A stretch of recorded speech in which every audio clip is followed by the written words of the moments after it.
சரிம்மா. ஸோ அப்போ நம்ம இதுல வந்து நீட்டை பத்தி நமக்கு ஆல்ரெடி தெரியும். உனக்கு தெரியும் தானே? என்னது நீட்னா என்ன? நீட்னா என்ன சொல்லுமா? நீட் அதோட எக்ஸ்பென்ஷன் என்ன தெரியுமான்னு கேட்டேன். என்னது? டெஸ்ட். ஓகே. யார் கண்டக்ட் பண்றாங்க இந்த டெஸ்ட்டை? நமக்கு டெஸ்டிங் ஏஜென்சி தான் நமக்கு கண்டக்ட் பண்றாங்க. இதெல்லாம் நமக்கு தெரியும். ஓகேவா? ரைட். ஸோ எலிஜிபிலிட்டின்றது அதுவும் நமக்கு தெரிஞ்சது தான். மேக்ஸ் பயாலஜி படிச்சிருக்கலாம், இல்லை ஃபிசிக்ஸ் கெமிஸ்ட்ரி பயாலஜி கம்பல்சரி இருக்கணும். ஓகேவா? இது எல்லாம் நமக்கு தெரிஞ்ச ஒன்று தான். ரைட். இப்போ நம்ம இன்னைக்கு என்ன பார்க்க போறோம் அப்படின்னா, இந்த என்எம்சினா தெரியுமா? நேஷனல் மெடிக்கல் கவுன்சில் கேள்விப்பட்டிருக்கியா? என்எம்சி கேள்விப்பட்டது இல்லையா? நமக்கு நீட்டுக்கான சிலபஸை வந்து நமக்கு சொல்றவங்க யார் கொடுக்குறாங்கன்னா என்எம்சின்னு சொல்லுவோம். சரியா? NMC national medical council of India. அவங்க தான் வந்து நமக்கு வந்து இந்த சிலபஸை வந்து கொடுப்பாங்க. சரியா? சிலபஸை வந்து கொடுப்பாங்க. அப்போ மொத்தம் பயாலஜிக்கு எத்தனை யூனிட் இருக்கு? 10 யூனிட் இருக்கு. ஞாபகம் இருக்கா? பயாலஜிக்கு மொத்தம் எத்தனை யூனிட்? 10 யூனிட். நான் சொல்றது ஓல் பாட்னி அண்ட் ஜுவாலஜி ரெண்டுத்தையும் சேர்த்து தான் நமக்கு மொத்தம் எத்தனை யூனிட் இருக்கு? 10 யூனிட் இருக்கு. ஓகேவா? ரைட். அப்ப அந்த 10 யூனிட்ல ஒவ்வொன்றுத்துலயும் கிட்டத்தட்ட ஒரு 2 சாப்டர் இருக்கலாம், இல்ல 3 சாப்டர் இருக்கும். ரைட்டா? அது வேரி ஆகும். அதை பத்தி நமக்கு பிரச்சனை கிடையாது.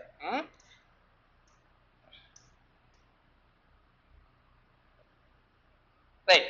அப்ப ஃபர்ஸ்ட் யூனிட் என்ன அப்படின்னா, டைவர்சிட்டி இன் லிவிங் வேர்ல்ட். சரியா? டைவர்சிட்டி இன் லிவிங் வேர்ல்ட் அப்படின்னா தமிழ்ல உனக்கு வேண்டாம் தேவைப்படாதுன்னு நினைக்கிறேன். உயிரினங்களுடைய பல்வகைத்தன்மை அல்லது உயிருலகத்துடைய பல்வகைமை அப்படின்னு நம்ம சொல்லுவோம். டைவர்சிட்டினா நமக்கு ஆல்ரெடி தெரியும். டைவர்சிட்டினா என்ன அர்த்தம்? டைவர்சிட்டி அப்படின்னா என்ன சொல்லுவேன்? நிறைய organism, different type of organism ஒரு இடத்துல இருக்கிறதுக்கு பேர் டைவர்சிட்டி. இப்போ நம்ம இந்தியா வந்து ஒரு பயோடைவர்சிட்டி கண்ட்ரி. ஏன்னா different type of plants, animals எல்லாமே எங்க இருக்கு? இங்க இருக்குது. அதான் அதுக்கான அர்த்தம். ரைட்டா? அப்ப 11th 5 யூனிட், 12th 5 யூனிட், மொத்தம் எத்தனை யூனிட் இருக்கு? 10 யூனிட் இருக்கு. சரியா? ஸோ ஃபர்ஸ்ட் யூனிட்டோட பேரு diversity in living world. Okay. இதுல மொத்தம் நமக்கு எத்தனை சாப்டர் தெரியுமா? பார்த்து சொல்லலாம். எத்தனை சாப்டர் இதுல?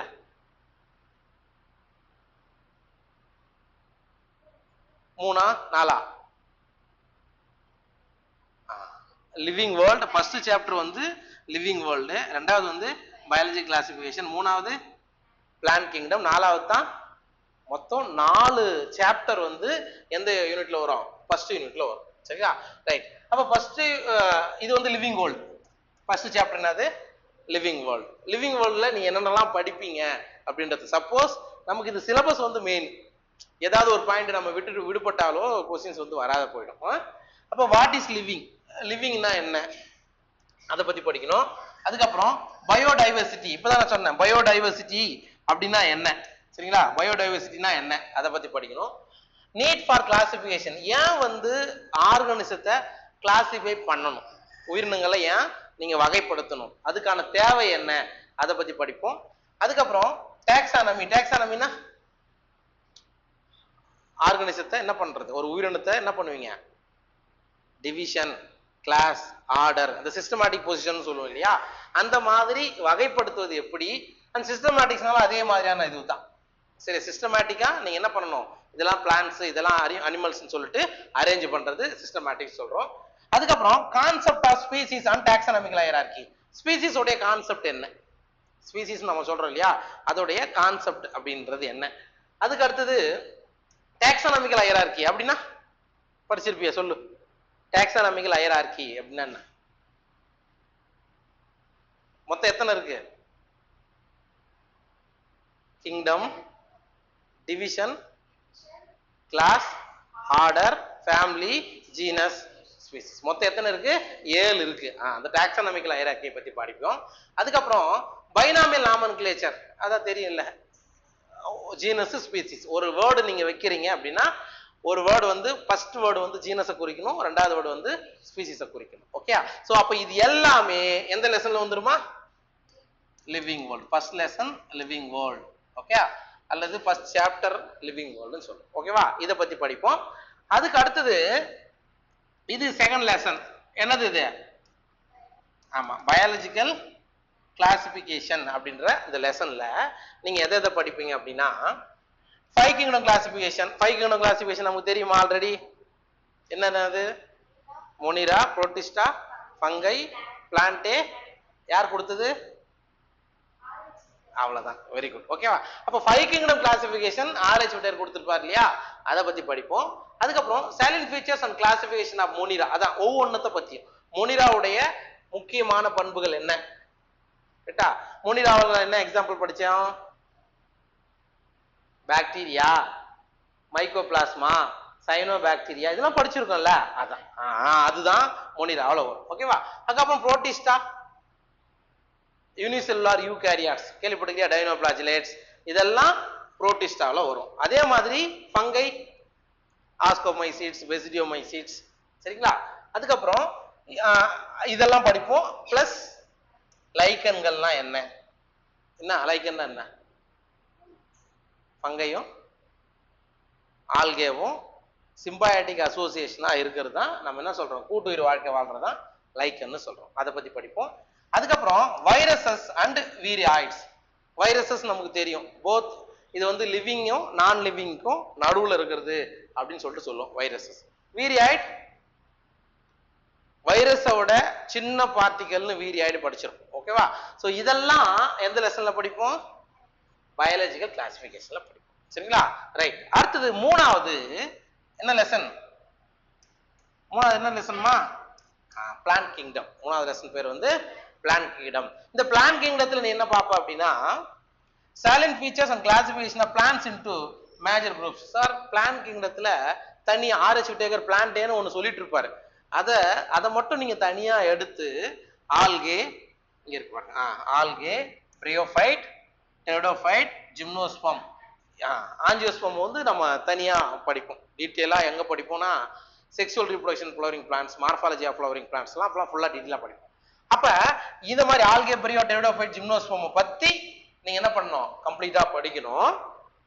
3 to 5 salient and distinguishing features அப்படின்னா என்ன அர்த்தம்? ஒவ்வொன்றுல இப்போ ஆல்கேல எடுத்துக்கிட்டீங்கன்னா ஒரு 3ல இருந்து 5 பாயிண்ட், அதோட முக்கியமான குணங்கள் என்ன, முக்கியமான பண்புகள் என்ன, அதை பத்தி படிப்பீங்க. At least 2 examples.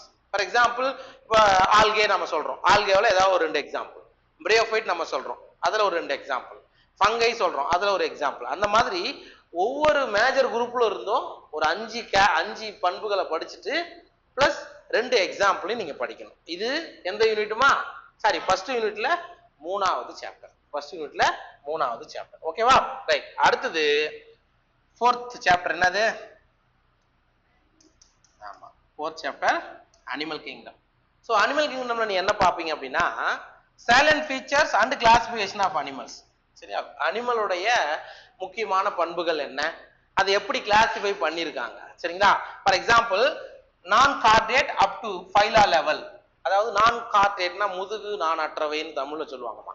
அதை எது வரைக்கும் நீங்க படிப்பீங்க அப்படின்னா ஃபைலம் வரைக்கும் படிப்பீங்க. அதுக்கப்புறம் கார்டேட் முதுகு நான் உடையவைய நீங்க எது வரைக்கும் படிப்பீங்கன்னா கிளாஸஸ், வகுப்பு அளவுகளை படிப்பீங்க. இதுலயும் 3 to 5 silent features and at least 2 example. ஒவ்வொரு இப்போ ஃபார் எக்ஸாம்பிள் ஆர்த்ரோபோடா அப்படின்னு எடுத்துக்கிட்டோம்னா ஆர்த்ரோபோடாவுடைய ஒரு 5 கேரக்டர்ஸை பத்தி படிக்கணும், பிளஸ் அதுக்கான எக்ஸாம்பிள். அனலிடா, எக்கினோடோமேட்டா, இந்த மாதிரி ஒவ்வொன்றுத்துக்கும் 3 to 5 சைலண்ட் ஃபீச்சர்ஸும் அண்ட் 2 எக்ஸாம்பிள்ஸும் நீங்க என்ன பண்ணணும்? படிக்கணும். இது எந்த யூனிட், எந்த சாப்டர்ல? Animal kingdom. அப்ப புரியுதா? ஃபர்ஸ்ட் யூனிட்ல மொத்தம் எத்தனை லெசன் இருக்கு? 4 லெசன். என்னென்ன? Living world, biology classification, plant kingdom. புரியுதுங்களா? Right, very good.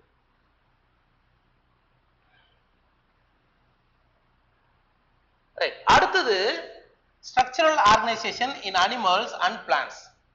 சரியா? விலங்குகளுடைய கட்டமைப்பு முறை, தாவரங்கள் மற்றும் விலங்குகளுடைய கட்டமைப்பு முறைன்னு சொல்லுவாங்க. சரிங்களா? சார் இதுல எத்தனை லெசன் இருக்கு? 2 லெசன். என்னென்ன லெசன்? அப்புறம் anatomy of flowering plants. அவ்வளவுதான், 2 தான். ஓகேவா? ரைட். அதுக்கப்புறம் இன்னொன்னு கொடுத்துருப்பாங்க, அது நம்ம பார்க்கலாம். சரி, 3 lesson. Morphology of flowering plants, அதுக்கப்புறம் anatomy of flowering plants, அதுக்கப்புறம் structural organization in animals animal டிஷ்யூஸ்லாம் வரும் இல்லையா, அது படிப்போம். ரைட்டா? Right. First morphology and modification. அப்ப பிளான்ட்டோடைய மார்பாலஜி எப்படி இருக்கு, மார்பாலஜி ஆஃப் லீஃப், ஸ்டெம், இந்த மாதிரி படிக்கிறது. பிளஸ் வேற என்ன படிப்பீங்க, அண்ட் மாடிஃபிகேஷன். மாடிஃபிகேஷன் என்ன, லீஃப் இதுவா மாடிஃபை ஆயிருக்கு, புரியுதுங்களா? அதே மாதிரி ஸ்டெம் மாடிஃபை ஆயிருக்கு, அந்த மாதிரி ரூட் மாடிஃபிகேஷன், இதெல்லாம் பற்றி படிப்போம். அதுக்கு அடுத்தது டிஷ்யூஸ், திசுக்கள்லாம் என்ன, ஜெனரலா டிஷ்யூக்கள்லாம் என்னன்னு படிப்பீங்க. அதுக்கு அடுத்தது anatomy and functions of different parts of flowering plants. இங்க ஞாபகம் வச்சுக்கோ, மார்பாலஜியும் நீங்க படிக்கணும், அதே மாதிரி அனாட்டமியும் படிக்கணும். எதெல்லாம் படிக்கணும் அப்படின்னா, ரூட்டோடைய மார்பாலஜி அண்ட் அனாட்டமி, ஸ்டெம்மோடைய மார்பாலஜி அண்ட் அனாட்டமி, லீஃபோடைய morphology and anatomy, and inflorescence. இன்ஃப்ளோரசன்ஸோட அனாட்டமிலாம் நம்ம படிக்க மாட்டோம். இன்ஃப்ளோரசன்ஸ்ல என்னென்ன டைப் கொடுத்துருப்பாங்க, ரெசிமோஸ், சைமோஸ், ரெண்டே ரெண்டு டைப் தான் நமக்கு என்சிஆர்டில உண்டு. அதுக்கு அடுத்தது ஃப்ளவர். ஃப்ளவர் பத்தி படிச்சிருக்கோமா, ஆக்டோமார்பிக், சைகோமார்பிக், அப்புறம் ஃப்ளோரல் பார்ட்ஸ் என்ன இருக்கு, இதெல்லாம் பார்ப்போம். அதுக்கு அடுத்தது ஃப்ரூட் அண்ட் சீட். ஃப்ரூட்ல என்ன டைப் ஆஃப் ஃப்ரூட் படிப்பீங்க, ஃப்ரூட்ல என்ன டைப் ஆஃப் ஃப்ரூட் படிச்சோம், ஞாபகம் வச்சு வரலையா?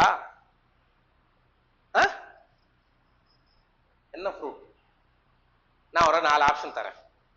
பெர்ரி, பெப்போ, ட்ரூஃப், அதுக்கு அடுத்தது வேற என்ன இருக்கு, லெக்யூம். இந்த 4ல என்ன டைப் ஆஃப் ஃப்ரூட் நமக்கு என்சிஆர்டில உண்டு பார்க்கல?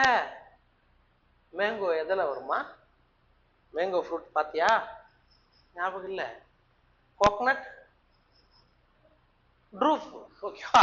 அந்த ஒரே ஒரு டைப் ஆஃப் ஃப்ரூட்டை மட்டும் படிப்போம், சரியா? அதுக்கப்புறம் to be dealt along with the relevant practical of the practical syllabus. அப்ப நீங்க இதெல்லாம் படிக்கும்போது என்சிஆர்டில பிராக்டிக்கல் கொடுத்துருப்பாங்கம்மா, அதுக்கேற்ற மாதிரி நீங்க அதை பண்ணணும் அப்படின்றாங்க, சரிங்களா? அதுக்கப்புறம் ஃபேமிலி, இது வந்து நம்மளுடைய புக்ல இருக்காது, என்சிஆர்டி புத்தகத்துல இருக்காது, ஆனா என்எம்சி சிலபஸ்ல இருக்கும். என்னென்ன அப்படின்னு பார்க்கும்போது மால்வேசி. மால்வேசினா என்ன ஃபேமிலி, காட்டன் ஃபேமிலி. ஹைபிஸ்கஸ் படிச்சிருப்பீங்க இல்லையா, அது. அதுக்கப்புறம் குருசிஃபெரேசி, கடுகு, மஸ்டர்ட் ஃபேமிலி. ஓகேவா? லெகுமினேசி, லெகுமினேசில என்னென்னலாம் வரும் தெரியுமா, பேபேசி, சீசல்பினேசி, மைமோசேசி, கேள்விப்பட்டுக்கிறியா? ரைட்டா? அது. அதுக்கப்புறம் கம்போசிட்டே அப்படின்னா ஆஸ்ட்ரேசி குடும்பம், சன்ஃப்ளவர் ஃபேமிலி. ஓகேவா? கிராமினேனா போயேசி, நம்ம சாதாரண வீட்டு, ரைஸ் இதெல்லாம் வருது இல்ல, அதெல்லாம் கிராமினேல வரும். ஓகே, கிட்டத்தட்ட ஒரு 7 ஃபேமிலி நம்ம எக்ஸ்ட்ரா படிக்கணும். ஓகேவா?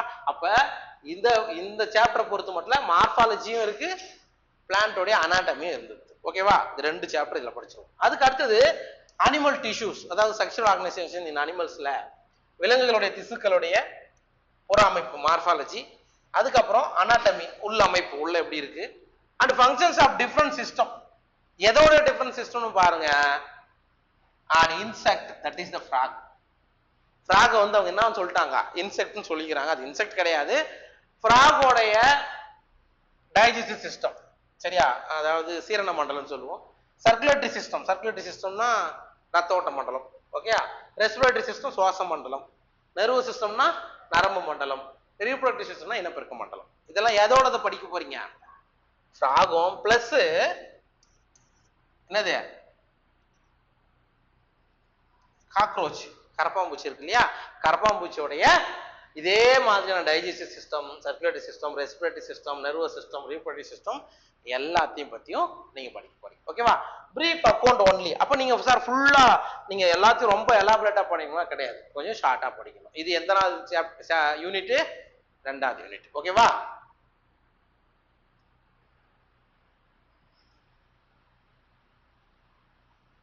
நெக்ஸ்ட் 3வது unit cell structure and function. சரிங்களா? இது வரைக்கும் ஃபர்ஸ்ட் யூனிட்ல எத்தனை சாப்டர் பார்த்தோம்? 4 சாப்டர். செகண்ட் யூனிட்ல மொத்தம் எத்தனை சாப்டர்? 7 சாப்டர் பார்த்திருக்கோம். அண்ட் 3வது யூனிட்ல மொத்தம் எத்தனை சாப்டர் தெரியுமா? செல், தி யூனிட் ஆஃப் லைஃப், அப்புறம்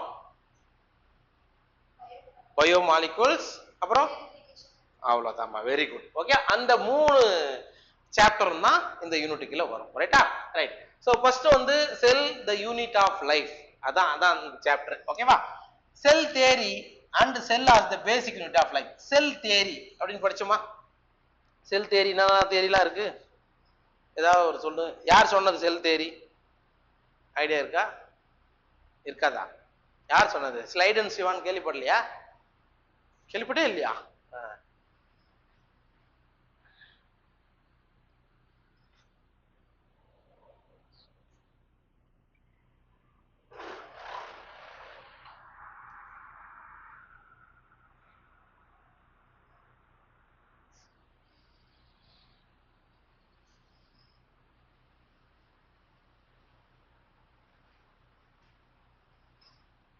ரைட். ஸ்லைடன் அண்ட் ஷிவான் அப்படின்றவங்க தான் செல் தியரி கொடுத்துருப்பாங்க. ஓகேவா? ஸோ அந்த செல் தியரியை பற்றியும், அதுக்கப்புறம் செல் வந்து எப்படி ஒரு ஆர்கனிசத்தோடைய பேசிக் யூனிட்டா இருக்கு அதை பத்தி படிப்போம். அதுக்கு அடுத்தது structure of prokaryotic and eukaryotic cell. ப்ரோகாரியாட்டிக்கும் அண்ட் யூகேரியாட்டிக் செல்லுடைய அமைப்பு என்ன, சரியா? அதுக்கான எக்ஸாம்பிள். யூகேரியாட்டிக் செல்லுக்கு ஏதாவது எக்ஸாம்பிள் சொல்ல முடியுமா? யூகேரியாட்டிக் செல்லுக்கு ஏதாவது எக்ஸாம்பிள்? அனிமல், பிளான்ட், அதுதான், அதோட படம் கொடுத்துருப்பாங்க, அதை பத்தி படிப்போம். ஓகேவா? அதுக்கப்புறம் அதான் இங்க கொடுத்துருக்காங்க பாருங்க. யூகேரியாட்டிக் செல்லுல எதுல வந்துடும்? பிளான்ட் செல்லும் வரும், பிளஸ் அனிமல் செல்லும் வந்துடும். ஓகேவா? அதுக்கப்புறம் செல் என்வலப், செல் உரைன்னு நம்ம சொல்றோம் இல்லையா, அதை பத்தி படிப்பீங்க. செல் மெம்பரேன், செல் சவ்வுன்னு சொல்லுவோம்ல, செல் மெம்பரேன்னா இன்னொன்னு என்ன சொல்லலாம்? பிளாஸ்மா மெம்பரேன் சொல்லலாமா? பிளாஸ்மா மெம்பரேனுடைய அந்த ஸ்ட்ரக்சர், பைலிபிட் லேயர், இதெல்லாம் படிப்பீங்க இல்லையா, அது. அதுக்கு அடுத்தது செல் வால், அதாவது செல் வால்ல இப்போ மிடில் லேமெல்லா, பிரைமரி செல் வால், செகண்டரி செல் வால்லாம் படிப்போம் இல்லைங்களா, அதை பத்தி படிப்பீங்க. இது தவிர செல் ஆர்கனல்ஸோடைய ஸ்ட்ரக்சர். செல் ஆர்கனல்லாம் என்னென்னது? நம்ம உடம்புல மைட்டோகாண்ட்ரியா இருக்கா, அதே மாதிரி ரிபோசோம் இருக்கு, பிளஸ் இந்த மாதிரியான இருக்கக்கூடிய செல் ஆர்கனோடத்தை நம்ம படிப்போம்.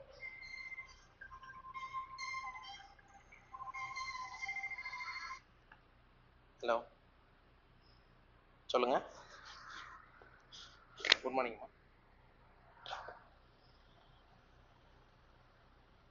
என்ன விஷயம் சொல்லுங்க.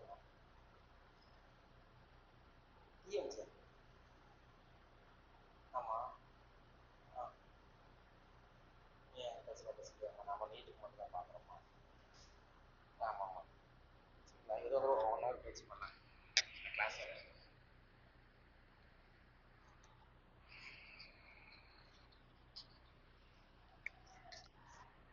சரிம்மா. அதுக்கப்புறம் இப்ப அப்ப செல் ஆர்கனல்ஸ்னா நம்ம உடம்புல இருக்கக்கூடிய ஆர்கனல்ல பத்தி தான். என்னென்னலாம்? For example endo membrane system வரக்கூடிய endoplasmic reticulum, Golgi bodies, lysosome, vacuole, mitochondria, ribosome, plastid, micro bodies. So இதெல்லாம் செல் ஆர்கனல்ஸ் ஃபுல்லாத்தையும் நீங்க படிப்பீங்க. பிளஸ் சைட்டோஸ்கெலிட்டன். சைட்டோஸ்கெலிட்டன் என்ன?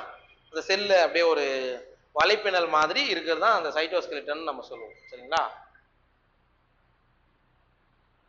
டிஸ்டர்ப் பண்ணிக்க. ஹலோ, சொல்லுங்கம்மா. வாட்ஸ்அப் பண்ணுமா? நான் கிளாஸ் இருக்கிறேன், வாட்ஸ்அப். சரிம்மா, சரி, ஓகே. அதுக்கு அடுத்தது இப்ப சிலியாவுடைய ஸ்ட்ரக்சர். சிலியானா என்னத்துக்கு? மூவ்மெண்ட்டுக்காக யூஸ் ஆகும், படிச்சிருப்பீங்க. பிளஜெல்லாவும் அதே மாதிரி தான், மூவ்மெண்ட்டுக்காக யூஸ் பண்ணுவோம். அண்ட் சென்ட்ரியோல், சென்ட்ரியோல் எதை உருவாக்க தெரியுமா? சென்ட்ரோசோம்ல இருந்து சென்ட்ரியோல் வரும். சென்ட்ரியோல்ல இருந்து என்ன வரும்? ஸ்பிண்டில் ஃபைபர், ஸ்பிண்டில் நார்கள்னு படிக்கல அது. அப்ப அதனுடைய அல்ட்ரா ஸ்ட்ரக்சர் ஃபங்க்ஷன் எது? இந்த சிலியா, பிளஜெல்லா, சென்ட்ரியோலுடைய அல்ட்ரா ஸ்ட்ரக்சர் பிளஸ் அதோடைய ஃபங்க்ஷனை பத்தி படிப்பீங்க. ஓகேவா? அதுக்கு அடுத்தது நியூக்ளியஸ், உட்கரு. ஓகே, உட்கருடைய உட்கருல பார்க்கும்போது நியூக்ளியர் மெம்பரேன், அந்த மேல இருக்கக்கூடிய மெம்பரேன் எப்படி இருக்கு, அண்ட் உள்ள இருக்கும்ல குரோமேட்டின், இந்த வலைப்பின்னல் மாதிரி இருக்கும் இல்லையா, அது. அதுக்கப்புறம் நியூக்ளியோலஸ். நியூக்ளியோலஸ்னா என்ன? நியூக்ளியஸ்க்கு உள்ள இருக்கக்கூடிய சின்ன டார்க்கான பாடிஸ் தான் நியூக்ளியோலஸ் சொல்லுவோம். அதை பத்தி படிப்போம். இதெல்லாம் எந்த சாப்டர்லமா? செல் த யூனிட் ஆஃப் லைஃப். ஓகேவா? புரிஞ்சுச்சா? ரைட். அடுத்தது பயோமாலிகூல்ஸ். அடுத்தது என்னது? தமிழ்ல உயிரி மூலக்கூறுகள்னு சொல்லுவோம். இதுல chemical constitutions of living cell. ஒரு உயிருள்ள செல்லுக்குள்ள என்ன மாதிரியான கெமிக்கல் காம்பவுண்ட்ஸ்லாம் இருக்குது, கால்சியம், மெக்னீசியம் அந்த மாதிரியும் பிளஸ் வேற என்னெல்லாம் இருக்கு அதை பத்தியும். அதுக்கப்புறம் பயோமாலிகூல்ஸ். பயோமாலிகூல்ஸ்னா என்ன?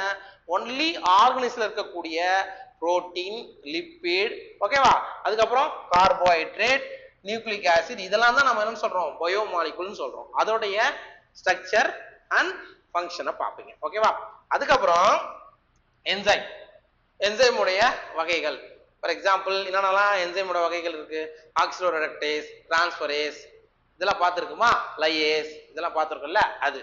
அதுக்கடுத்தது அதோட ப்ராப்பர்ட்டிஸ் அண்ட் என்சைம் உடைய ஆக்ஷன் என்ன. என்சைம் அப்போ அதாவது ஓலோ என்சைம் சொல்லுவோம். என்சைம் எது கூட ஜாயிண்ட் ஆனா ஓலோ என்சைம் ஆகுது. என்சைம் எப்போ ப்ராடக்ட்டை கொடுக்கும் அது, ஓகேவா. அதுக்கப்புறம் classification and nomenclature of enzyme on enzyme. அதாவது என்சைமை எப்படி நீங்க கிளாசிஃபை பண்ணலாம், அதுக்கு எப்படி பேர் வைக்கிறது, அதெல்லாம் எந்த சாப்டர்ல படிப்போம்? பயோமாலிகூல்ஸ்ல படிப்போம், ரைட்டா. அதுக்கு அடுத்தது மூணாவது சாப்டர். இந்த மூணாவது யூனிட்ல என்னது? Cell cycle and cell division. அது உங்களுக்கு ஆல்ரெடி தெரியும். என்னன்னா படிப்போம்?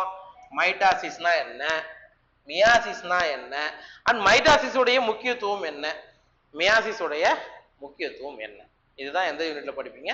செல் டிவிஷன்ல படிப்பீங்க, ஓகேவா. இது வரைக்கும் ஏற்கனவே 7 சாப்டர், இது ஒரு 3 சாப்டர், மொத்தம் 10 சாப்டர், ஓகேவா. 3 யூனிட்ல 10 சாப்டர் வந்தது. ரைட். அடுத்தது பிளான்ட் பிசியாலஜி. சரியா? பிளான்ட் பிசியாலஜில எத்தனை லெசன் இருக்கு? 3 லெசன் இருக்கு, ரைட்டா. ஃபர்ஸ்ட் லெசன் என்னது? Photosynthesis in higher plants. ரெண்டாவது lesson respiration in higher plants. மூணாவது லெசன் அவ்வளவுதான், ரைட்டா. போட்டோசிந்தசிஸ்ல நீ எதெல்லாம் படிக்க போறீங்க அப்படின்னா, photosynthesis as a means of autotrophic nutrition.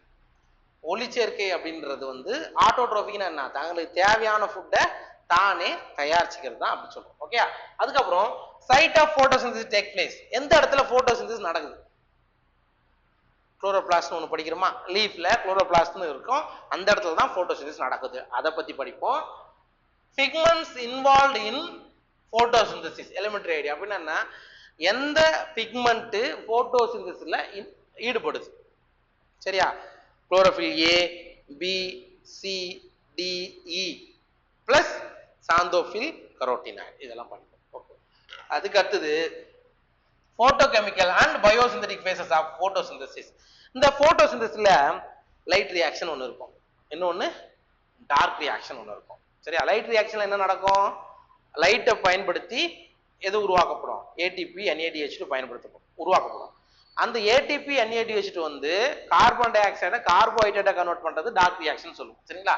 அதெல்லாம் படிப்பீங்க. அதுக்கப்புறம் சைக்ளிக் அண்ட் நான் சைக்ளிக், சைக்ளிக் போட்டோபாஸ்பாரிலேஷன், நான் சைக்ளிக் போட்டோபாஸ்பாரிலேஷன், அதெல்லாம் நீங்க படிப்பீங்க, ஓகேவா. அதுக்கப்புறம் கெமி ஆஸ்மாட்டிக் ஹைபோதீசிஸ், இது தெரியும்ல, எப்படி ஏடிபி ஃபார்மேஷன் நடக்குது அப்படி சொல்றது தான் கெமி ஆஸ்மாட்டிக் ஹைபோதீசிஸ், அதை பத்தி படிப்பீங்க. அதுக்கப்புறம் போட்டோ ரெஸ்பிரேஷன், ஒளி சுவாசம்னா என்ன, C3 சைக்கிள்னா என்ன, C4 சைக்கிள்னா என்ன. அதுக்கு அடுத்தது லாஸ்டா ஃபேக்டர்ஸ் அஃபெக்டிங் போட்டோசிந்தசிஸ், ஒளி சேர்க்கையை பாதிக்கக்கூடிய காரணிகள் என்ன, இதெல்லாம் தான் எந்த சாப்டர்ல படிப்பீங்க? போட்டோசிந்தசிஸ் இன் ஹையர் பிளான்ட்ஸ்ல படிப்பீங்க, ஓகேவா. ரைட். அதுக்கு அடுத்தது ரெஸ்பிரேஷன். ரெஸ்பிரேஷன் இன் ஹையர் பிளான்ட்ஸ்ல exchange of gases, gases exchange இந்த சொமேட்டா வழியா எப்படி நடக்குது, ஓகேவா. அதுக்கப்புறம் செல்லார் ரெஸ்பிரேஷன், செல்லுக்குள்ள நடக்கக்கூடிய சுவாச செயல்முறை, ஃபார் எக்ஸாம்பிள் கிளைகாலைசிஸ். அதுக்கப்புறம் ஃபெர்மெண்டேஷன். ஃபெர்மெண்டேஷன்ன்றது அன்ஏரோபிக் மெத்தட், இட் மீன்ஸ் அங்க ஆக்சிஜன் அங்க பயன்படுத்தப்படாது, ஞாபகம் வச்சுக்கோ, ரைட்டுங்களா. அதே மாதிரி TCA சைக்கிள், கேல்வின் சைக்கிள் படிச்சிருப்பீங்களா. அதுக்கு அடுத்தது எலக்ட்ரான் டிரான்ஸ்போர்ட் சிஸ்டம், ETS சொல்றோம். ஸோ இப்போ நீங்க இந்த TCA cycle, electron transport system, இதெல்லாம் எதுல வரும்? ஏரோபிக், ஆக்சிஜன் கண்டிப்பா அதுக்கு வேணும், ஓகேவா. அதுக்கப்புறம் energy relations, number of ATP molecules generated, எத்தனை ATP மாலிகூல்ஸ் உருவாக்கப்படுகிறது, கிளைகாலிசிஸ்ல எத்தனை ATP, ஆக்சிடேட்டிவ் டீகார்பாக்சிலேஷன்ல எத்தனை ATP, அதுக்கப்புறம் TCA சைக்கிள்ல, சரியா, எத்தனை ATP. அதுக்கு அடுத்தது கிரப் சைக்கிள், நான் கால்வின் சொல்லணும், ஓகே. அதுக்கு அடுத்தது வேற என்னது? எலக்ட்ரான் டிரான்ஸ்போர்ட் சிஸ்டத்துல எப்படி ஏடிபி ஃபார்மேஷன் நடக்குது, இதெல்லாம் ஒட்டுமொத்த கூட்டுத்தொகையை தான் நம்ம என்ன பண்ணுவோம் இந்த இடத்துல நம்பர் ஆஃப் ஏடிபி மாலிகுல் ஜெனரேட்டர்ல படிப்போம். ரைட்டா? அதுக்கப்புறம் ஆம்பிபோலிக் பாத்வே, இருவழி தடம்னு சொல்லுவாங்க. எந்த இடத்துல எந்த மூலக்கூள் உள்ள போய் என்டர் ஆகுது அதை பத்தி படிப்பீங்க. And argue, respiratory quotient, carbohydrate உடைய ஆர்கியூ என்ன, அதுக்கடுத்தது இந்த கொழுப்பு அமிலங்கள், சரியா, அதனுடைய இது என்ன, காற்றற்ற சுவாசம் அனரோபிக் ரெஸ்பிரேஷனுடைய கோஷியன்ட் என்ன, இதெல்லாம் எந்த லெசன்ல படிப்பீங்க? Respiration in higher plants. Okay. And அதுக்கு அடுத்தது பிளான் growth அண்ட் டெவலப்மெண்ட், மூணாவது சாப்டர் வந்து பிளான் growth, தாவர வளர்ச்சி மற்றும் பெருக்கம்னு சொல்லுவோமா. இதுல சீட் ஜெர்மினேஷன் எப்படி நடக்குது, விதை எப்படி முளைக்குது. ஓகேவா? அதுக்கப்புறம் phases of plant growth and plant growth rate. So என்னென்ன படிநிலைகள்லாம் இருக்குது, பிளான்டோடைய growth ரேட்டு எப்படி இருக்குது அதை பத்தி பார்ப்போம். கண்டிஷன்ஸ் ஆஃப் growth நடக்கணும்னா அதுக்கு என்ன மாதிரியான கண்டிஷன்ஸ் இருக்கணும். ஓகேவா? அதுக்கப்புறம் டிஃபரன்சியேஷன், வேறுபாடு அடைதல் படிப்பீங்க. மறு வேறுபாடு அடைதல், டி டிஃபரன்சியேஷன் அண்ட் ரீடிஃபரன்சியேஷன், சரிங்களா, அதை பத்தி படிப்போம். Sequence of developmental process in a plant cell, plant செல்ல எப்படி டெவலப்மெண்டல் ப்ராசஸ் நடக்குது. அதுக்கப்புறம் முக்கியமானது growth ரெகுலேட்டர்ஸ். growth ரெகுலேட்டர்ல என்னெல்லாம் வரும்? growth ப்ரொமோட்டார், இன்னொன்று growth இன்ஹிபிட்டார். growth ப்ரொமோட்டார்னா அந்த வளர்ச்சியை ஊக்குவிப்பதுன்னு சொல்றோம். இதெல்லாம் படிப்போம், ஆக்சின், ஜிப்ரலின், சைட்டோகைனின். அப்ப இவங்க ரெண்டு பேரும் யாரு? growth இன்ஹிபிட்டர், வளர்ச்சியை அடக்கும். ஓகே. இதெல்லாம் எந்த யூனிட்? யூனிட் 4 பிளான்ட் பிசியாலஜில படிப்போம். ஓகேவா? ரைட். அண்ட் அதுக்கு அடுத்தது 5th unit, 11th last unit என்னது? ஹியூமன் பிசியாலஜி, மனித உடல் செயலியல்னு சொல்லுவோம். சரிங்களா? அதுக்கு நமக்கு டைஜஷன் எடுத்துட்டாங்க. அதுல ஃபர்ஸ்ட் சாப்டர் நம்ம என்ன படிப்போம்? Breathing and respiration. சரிங்களா? பிரீத்திங் அண்ட் ரெஸ்பிரேஷன், சுவாசம். ரெஸ்பிரேட்டரி ஆர்கன்ஸ் இன் அனிமல்ஸ், அதாவது ஒவ்வொரு அனிமல்லையும் ஒவ்வொரு விலங்குகள்லையும் எது எதுலாம் ரெஸ்பிரேட்டரி ஆர்கனா இருக்கு. ஃபார் எக்ஸாம்பிள் காக்ரோச்சில் என்ன ரெஸ்பிரேட்டரி ஆர்கன், ஃப்ராக்ல என்ன ரெஸ்பிரேட்டரி ஆர்கன், ஹியூமன்ல என்ன ரெஸ்பிரேட்டரி ஆர்கன், இதெல்லாம் ஜஸ்ட் பிரீஃபா பார்ப்போம். அதுக்கடுத்தது respiratory system in humans, sir மனிதர்கள்ல எப்படி இந்த சுவாச மண்டலம் இருக்கு அதை பத்தி பார்ப்போம். Mechanism of breathing and its regulation in humans, sir எப்படி சார் பிரீத்திங் நடக்குது, மெக்கானிசம். அதுக்கப்புறம் அது யார் ஒழுங்குபடுத்துறா, ரெகுலேஷன். ஃபார் எக்ஸாம்பிள் அதுக்கப்புறம் எக்ஸ்சேஞ்ச் ஆஃப் கேசஸ், எப்படி ஹியூமன்ல கார்பன் டை ஆக்சைடு வெளியிடுது, ஆக்சிஜன் நம்ம உள்ள எடுத்துக்கிட்டு கார்பன் டை ஆக்சைடு எப்படி ரிலீஸ் ஆகுது. And transport of cases and regulation of respiration, எப்படி அந்த வாயு ஆக்சிஜன் உள்ள வர்றது, எந்த வழியா உள்ள போகுது. ரைட்டா? அதே மாதிரி கார்பன் டை ஆக்சைடு வரும்போது எந்த வழியா வெளியே வருது அது. அதுக்கப்புறம் ரெஸ்பிரேட்டரி வால்யூம், சரியா, ஒன்னொன்னுத்துக்கும் ரெஸ்பிரேட்டரி வால்யூம் என்ன அதை பத்தி படிப்போம். அதுக்கப்புறம் disorders related to respiration, sir respiration சம்பந்தமா என்னென்ன நோய்கள்லாம் இருக்கு. சரிங்களா? For example asthma, emphysema, occupational respiratory disease, இதை மட்டும் தான் நீங்க பார்க்க போறீங்க, வேற எதையும் நம்ம புதுசா படிக்க மாட்டோம். சரிங்களா? ரைட். இது எந்த லெசன்? Breathing and exchange of gases அப்படின்ற ஒரு லெசன் வரும். ரைட்டா? அதுக்கு அடுத்தது 2வது chapter body fluids and circulation, உடல் திரவங்கள் மற்றும் சுற்றோட்டம் அப்படின்னு சொல்லுவோம். Composition of blood and blood groups, sir பிளட்ல என்னென்னலாம் இருக்கு, பிளேட்லெட்ஸ், டபிள்யூபிசி, ஆர்பிசி, பிளாஸ்மா, இதெல்லாம் பத்தி படிப்போம். அதுக்கப்புறம் blood group, A group, B group, O, அப்புறம் இன்னொன்னு இதை பத்தி படிப்போம். காகுலேஷன் ஆஃப் பிளட், எப்படி ரத்தம் கட்டி ஆகுது, காகுலேட் ஆகுது, அதை பத்தி பார்ப்போம். Composition of lymph and its function, நிணநீர் மண்டலம்னு சொல்லுவாங்கம்மா, லிம்போட வேலை என்ன, அதுல என்னென்னலாம் இருக்கு அதை பத்தியும். ஹியூமன் சர்க்குலேட்டரி சிஸ்டம், மனித சுற்றோட்ட மண்டலத்தினுடைய structure of human heart and blood vessels, மனிதனுடைய இதயத்தையும் ரத்த குழாய்களை பத்தியும் படிப்போம். அதுக்கப்புறம் கார்டியாக் சைக்கிள், இதய சுழற்சி எப்படி நடக்குது, கார்டியாக் அவுட்புட் எப்படி நடக்குது, இசிசி எலக்ட்ரோ கார்டியோகிராம் அப்படின்னா என்ன, டபுள் சர்க்குலேஷன் அப்படின்னா என்ன, ரெகுலேஷன் ஆஃப் கார்டியாக் ஆக்டிவிட்டி, இதை யார் ரெகுலேட் பண்றா கார்டியாக் ஆக்டிவிட்டியை.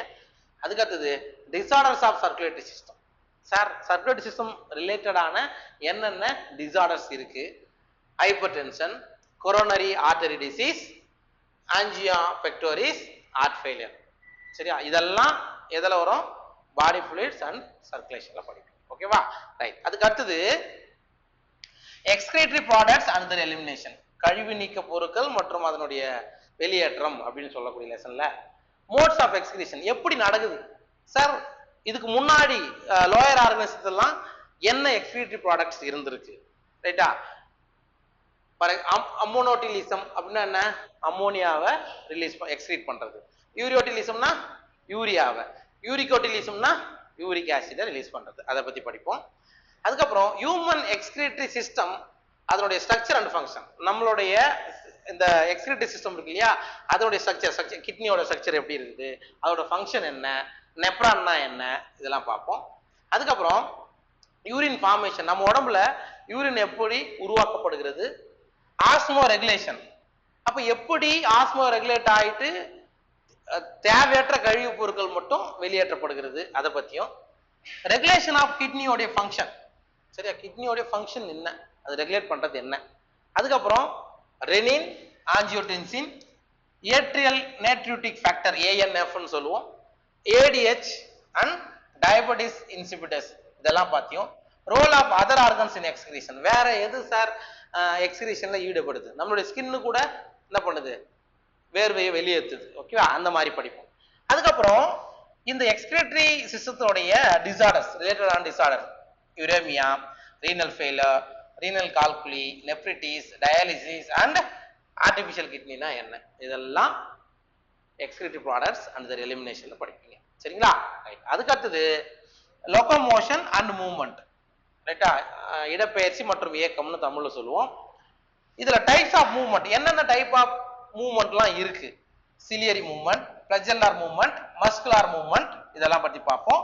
அதுக்கு அடுத்தது ஸ்கெல்டல் மசில் அப்படின்னா என்ன, அதுல கான்ட்ராக்டில் புரோட்டீன்ஸ் அண்ட் மசில் கான்ட்ராக்ஷன், எப்படி மசில் கான்ட்ராக்ஷன் நடக்குது, மசில் எப்படி சுருங்குது, ரைட்டா? அதெல்லாம் அந்த பேண்ட் எல்லாம் நிறைய வரும் இல்லைங்களா, அதை பத்தி படிப்பீங்க.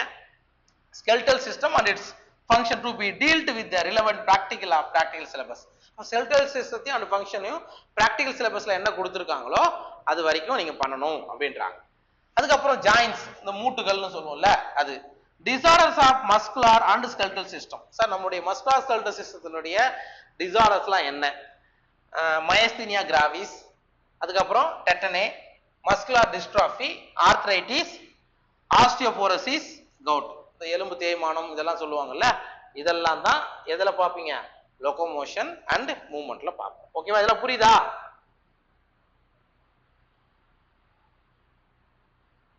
சரி. அடுத்தது நியூரல் கண்ட்ரோல் அண்ட் கோஆர்டினேஷன், நரம்பு கட்டுப்பாடு மற்றும் ஒருங்கிணைப்புன்னு சொல்லுவாங்க. இதுல என்ன படிப்பீங்க அப்படின்னா நியூரான் அண்ட் நர்வ்ஸ், நம்ம உடம்புல இருக்கக்கூடிய நியூரானை பத்தியும் நர்வ்ஸை பத்தியும். அதுக்கப்புறம் nervous system in human, central nervous system, peripheral nervous system, அதாவது nervous system in humans, central nervous system, okay.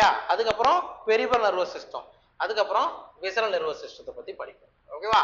அதுக்கப்புறம் generation and conduction of nerve impulse, எப்படி இந்த நர்வ் இம்பல்ஸ் வந்து ஆரம்பிச்சு உடம்புல எல்லா இடத்துக்கும் பரவுது, அதை பத்தி பார்ப்போம். இதெல்லாம் என்ன லெசன்ல?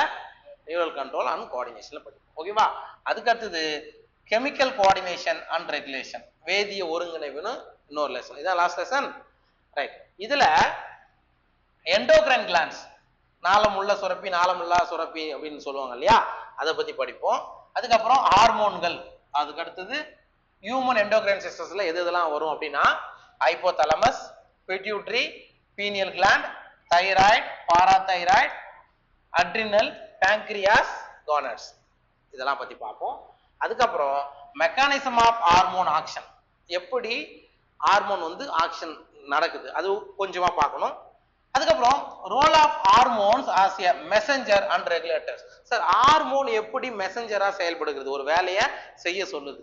அதுக்கு அடுத்தது ரெகுலேட்டரா எப்படி இருக்குது, ஓகேவா? அதுக்கு அடுத்தது hypo and hyper activity and related disorder, அதிகமா சுரந்தா என்ன மாதிரியான பிரச்சனை வரும், கம்மியா சுரந்தா என்ன மாதிரியான டிசீஸ்லாம் வரும், அதை பத்தி. For example dwarfism, acromegaly, cretinism, goitre, exophthalmic goitre, diabetes, Addison disease. இது எல்லாத்தையும் diseases and disorders mentioned above to be dealt in brief. கொஞ்சம் ஷார்ட்டா படிச்சா போதும். சரிங்களா? அப்ப இது வந்து ஹியூமன் பிசியாலஜி. ஓகே, இது வரைக்கும் பார்த்துக்கிறது நமக்கு எதுக்கு வரும்? 11th. சரியா? அப்ப எத்தனை லெசன்? 1 2 3 4 5. சரிங்களா? அப்ப ஹியூமன் பிசியாலஜில 5 லெசன் இருக்கு. அதுக்கு அடுத்தது பிளான்ட் பிசியாலஜில 3 லெசன் இருக்கு. 5 3 8. செல் ஸ்ட்ரக்சர் அண்ட் ஃபங்க்ஷன்ல அதுலயும் 3 8 3 11. ஸ்ட்ரக்சர் ஆர்கனைசேஷன் அனிமல்ஸ்ல அதுலயும் 3 11 3 14. இது ஒரு 4. சரியா? மொத்தம் எத்தனை லெசனுங்க? 18 லெசன். எதுல? 11th. அதாவது மொத்தம் 5 யூனிட்ல 18 சாப்டர் நம்ம படிக்க போறோம். ஓகேவா? ஒரு ஐடியா கிடைச்சுதா? ரைட். சரி, இதோட இருக்கட்டும்.